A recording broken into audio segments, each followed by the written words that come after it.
Nama Ketua Dewan Perwakilan Daerah atau DPD RI Sultan Bakhtiar Najamuddin jadi sorotan usai beberapa kali menyinggung soal anggaran makan siang gratis untuk pelajar.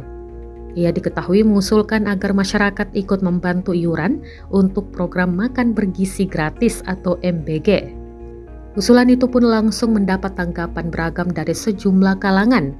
Sultan menjelaskan bahwa yang ia maksud adalah pendanaan dari zakat, infak, dan sedekah. Hal tersebut ia usulkan karena berkaca dari keterbatasan anggaran pemerintah untuk membiayai makan gratis dalam jangka panjang.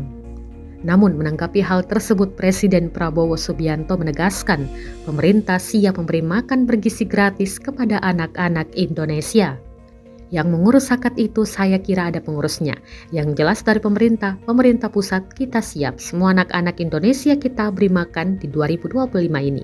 Ujar Prabowo saat hadir di Munas Konsolidasi Persatuan Kadin di The Ritz-Carlton, Jakarta Selatan pada Kamis 16 Januari 2025 kemarin.